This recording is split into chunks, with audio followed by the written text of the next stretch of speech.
शिवाय, नमस्तुभ्यम, हर हर महादेव। हरतालिका तीज की आप सभी को खूब सारी शुभकामनाएं। गुरुजी कहते हैं सबसे पहले हरतालिका तीज पूजन में फुलेरा का विशेष महत्व है। 5 फूलों की माला कम से कम जिस स्थान पर आप महादेव माँ गौरा का पूजन करेंगे उस स्थान पर जरूर से फुलेरा बांधे। यह फुलेरा दर्शन से सभी रोग दोष कष्ट मिट जाते हैं।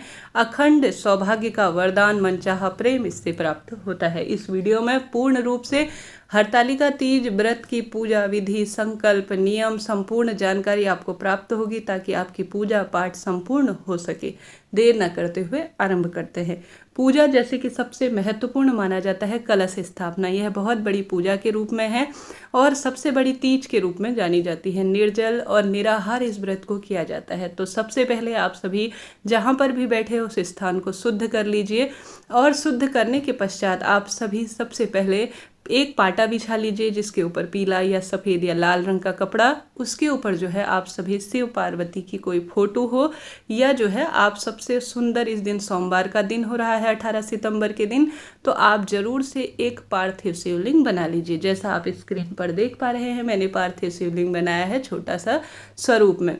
गणेश जी महाराज और गौरा माता पहले से ही जो है विराजमान है फोटो में और 2 की संख्या में हो जाएंगे, इसलिए मैंने एक ही उनकी फोटो प्रतिमा विराजमान कर रखी है और शिवलिंग स्वरूप विराजमान कर रखा है। इस दिन जो है माता गौरा ने महादेव को प्राप्त किया था पार्थिव शिवलिंग पूजा कर। आप सभी जो है इस दिन प्रयास करें, पार्थिव शिवलिंग पूजा जरूर से करें।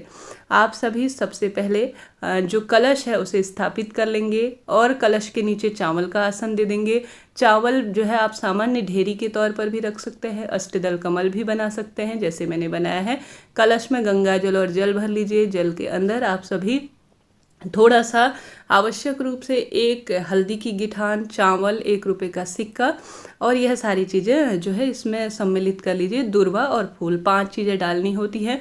उसके ऊपर आम के पत्ते या अशोक के पत्ते विराजमान कर कर एक छोटी सी कटोरी में पूर्ण पात्र अर्थात चावल रख लीजिए और इसके ऊपर दीप कलश स्थापित कर लीजिए। चाहे तो दीप कलश ना करते हुए आप सभी श्रीफल भी इसके ऊपर रख सकते हैं, पर यह जो है इस पूजा में दीप कलश स्थापित करना महत्वपूर्ण माना जाता है। आप संपूर्ण रूप से शिव पूजा इस वीडियो में प्राप्त करेंगे। साथ ही आप जानते होंगे संकल्प लेने की विधि क्या होती है। संकल्प लेना जैसे कि अपने हाथ में चावल लेना और दाहिने हाथ में फूल और 1 रुपये का सिक्का और अपना नाम और गोत्र बोलकर अपने इष्ट देवी देवता, अपने पितृ, अपने कुल देवी देवता और महादेव और सभी 33 कोटि देवी देवताओं का स्मरण कर कर कि हे महादेव आपकी पूजा संपन्न करने जा रही हूँ, ऐसा कहते हुए आप सभी को यह पूजा पूर्ण करनी है। इसके पश्चात जो है आप सभी को प्रणाम करते हुए उन्हें आवाहित करना होता है। यही संपूर्ण शिव पूजा का नियम कहलाता है। इसके पश्चात जो है जब बड़ी पूजा होती है तो इसी तरह से किया जाता है। चावल को इस स्थान पर छोड़ दीजिए। उसके बाद जो है आप सभी आवश्यक रूप से महादेव का जो शिवलिंग स्वरूप है ना उसका जो है सबसे पहले पूजन करेंगे। पूजन में आप सभी क्या करेंगे कि एक थाली ले लेंगे। आप थाली के ऊपर या तो स्वास्तिक बना लीजिए या सामान्य फूल और चावल रख लीजिए। चावल रखने के बाद आप सभी सबसे पहले जल से अभिषेक कराएं, उसके बाद पंचामृत से अभिषेक कराएं। पंचामृत में दूध, दही, घी, शक्कर और शहद है, वह चीज़ से अभिषेक कराने के बाद वापस जल से अभिषेक कराएं। हमेशा शिवलिंग को जो है एक बेलपत्र के ऊपर विस्थापित करना चाहिए। सुंदर स्वरूप के रूप में इसे जाना जाता है। अब सबसे पहले गणेश जी महाराज प्रथम पूजनीय माने जाते हैं तो उन्हें पीला चंदन समर्पित करेंगे। अष्टगंध या लाल चंदन इत्यादि भी समर्पित कर सकते हैं। अक्षत इत्यादि उन्हें समर्पित करने के बाद आप सभी महादेव के शिवलिंग पर पूर्ण रूप से छोटे से स्वरूप में त्रिपुंड बनाएं और उनकी पिंडी स्वरूप में अक्षत, धूप इत्यादि समस्त चीज़ें, कहने का अर्थ है अष्टगंध, सारी चीज़ें, भस्म इत्यादि भी समर्पित करें। अब जो हमने कलश स्थापना कर रखी है, कलश स्थापना में भी आप सभी रोली, चंदन, मोली, अक्षत इत्यादि संपूर्ण रूप से समर्पित करें।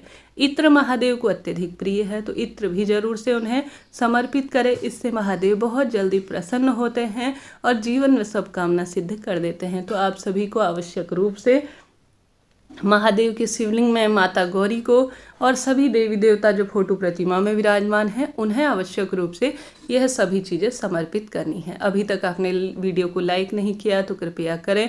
चैनल पर नए हैं लाइक शेयर सब्सक्राइब करें और शेयर करें उनको जिसे इसकी आवश्यकता है, और पूर्ण रूप से पूजा विधि अपनी सम्मिलित करें। कभी भी महादेव की पूजा में शंख नहीं रखी जाती, तुलसी पत्र का प्रयोग नहीं होता, आप सभी जानते होंगे। अब वस्त्र रूप में कलावा आपको महादेव और समस्त शिव परिवार को समर्पित करना है।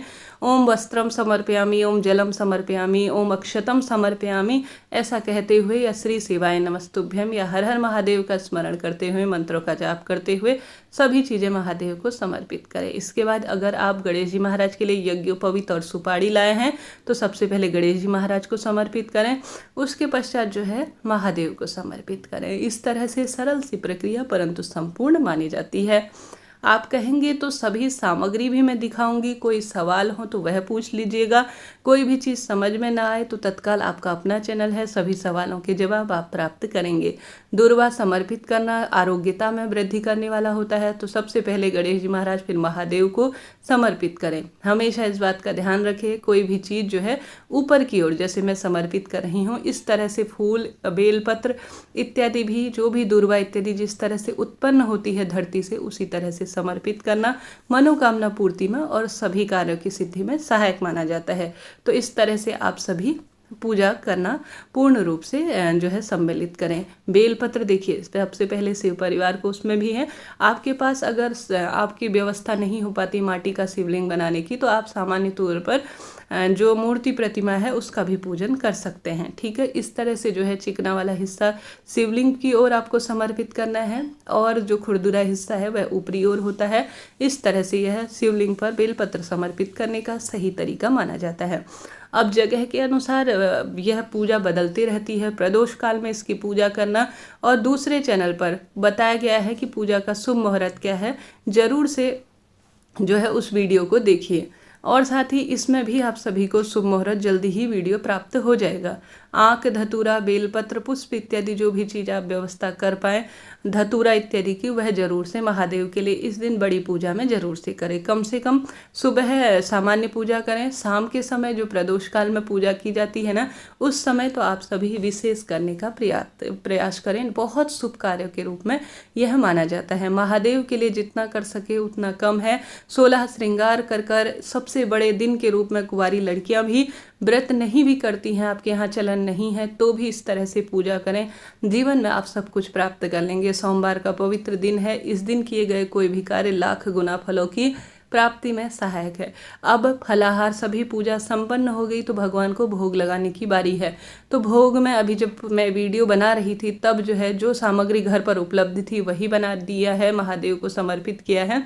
आपके पास इसके अलावा आप जिस दिन पूजा होगी उस दिन भोग स्वरूप जो आपकी इच्छा है, आपका व्रत है महादेव का नहीं तो आपकी इच्छा अनुसार आप उन्हें भोग लगाएं। मौसमी फल, घर पर बनी हुई खीर या जो भी चीज़ आप भोग लगाते हैं वह जरूर से लगाएं। बात आती है श्रृंगार की सामग्री की। आप चाहें तो गौरा माता के लिए 16 श्रृंगार की सामग्री ला सकते हैं, चाहें तो 5 चीज़ें ला सकते हैं जिसमें चूड़ी, बिछिया जरूर से चढ़ाए। बिछिया जो है सबसे शुभता के रूप में जानी जाती है, तो डब्बे के अंदर चांदी की बिछिया आप देख पा रहे होंगे वह मैंने रखी है। तो माता गौरा को समर्पित करें। बिंदी, मेहंदी, महावर, काजल और ब्लाउज का पीस, चाहे तो साड़ी भी रख सकते हैं, माँ गौरा को समर्पित करें। और साथ के साथ सिंदूर भी जो है वह आपकी शादी का है या जिससे आप रोजाना भरते हैं, सिंदूर में जो है आप सभी को आवश्यक रूप से थोड़ा सा माता गौरा को लगाना है और अपनी चुन्नी की मदद से माता गौरा को लगाने के बाद थोड़ा सा अपने मस्तक पर भी जरूर से लगाना है। यह सुहाग लेने की विधि मानी जाती है जो संपूर्ण होती है। कई क्षेत्रों में अलग अलग रिवाज है, जैसे कि कई क्षेत्रों में बहुत अधिक श्रृंगार की सामग्री रखी जाती है। इसमें से कुछ सामग्री दान के लिए है और कुछ आप अपने लिए निकालेंगे। इसमें आप सभी आगे देखेंगे रुपया भी जरूर से रखना है। इसके बाद थोड़ा सा अक्षत और चावल लेने के बाद, फूल लेने के बाद हम हरतालिका तीज व्रत की कथा संपूर्ण रूप से सुन लेंगे। ठीक है, यह हो गई पूजा की पूरी विधि। अब आप सभी जो है, जो रुपया इत्यादि है, वह हम जो चीज़ नहीं ला पाते हैं उन सभी की पूर्ति के लिए माना जाता है। तो 11-21 रुपये आप इसमें रख लीजिएगा और दान के लिए रूप में दे दीजिए, बहुत शुभ माना जाता है। चाहे तो इसमें आधे पैसे अपनी सास को या जो है दान के स्वरूप में अपने बड़े बूढ़ों को, जो आपके यहाँ बायना निकाला जाता है, उसमें रख दिए, और कुछ चीज़ें दान के रूप में रखते हैं, सबसे शुभ माना जाता है। अब बारी आती है आरती की। पूजा संपन्न हो गई, कथा सुन ली हमने, सुहाग ले लिया माता रानी से, भोग इत्यादि समर्पित कर दिया। अब है जो है, हम सबसे पहले एक दीपक प्रज्वलित कर लिया और एक दीपक जो है दूसरा होगा। गुरुजी की कथा में भी आपने सुना होगा, देखा होगा किस तरह से गुरुजी पूजा करते हैं। आपने जो है सबसे पहले कपूर जला लेना है, धूप दीप दिखाना है। गणेश जी की आरती गाने के बाद आप महादेव की आरती गाएं, 2 आरतियां गाएं हमेशा। और सबसे पहले दीपक से आरती करें, फिर जो है महादेव और माता रानी सभी देवी देवताओं को धूप दीप दिखाएं। भूल चूक के लिए अंत में क्षमा प्रार्थी हो, प्रार्थना करें, शीश नवाएं कि महादेव मेरी मनोकामना पूर्ण करें, मनचाहा वर दें, अखंड सौभाग्य दे, रोग दोष का नाश करें। ऐसी प्रार्थना करते हुए व्रत पूर्ण होने के पश्चात आप सभी बड़े बूढ़ों को प्रणाम करें। निर्जल निराहार यह व्रत किया जाता है जो सर्वश्रेष्ठ सुखों की प्राप्ति में सहायक है। इस तरह से महादेव की पूजा इस दिन की जाती है, जो कि सर्वश्रेष्ठ पूजा के कार्य के रूप में जानी जाती है। मुझे आशा है, उम्मीद है वीडियो आपको पसंद आया होगा। चैनल पर नए हैं तो लाइक करें, शेयर करें, सब्सक्राइब करें। इस बार इस तरह से 3 बार जो है जल जो दीपक है उसके ऊपर से घुमाया जाता है, इसे जल शीतलीकरण कहा जाता है। ये संपूर्ण पूजा के नियम है। इसके बाद एक जल का लोटा, जो कि जलपान के रूप में महादेव को सम्मिलित किया जाएगा।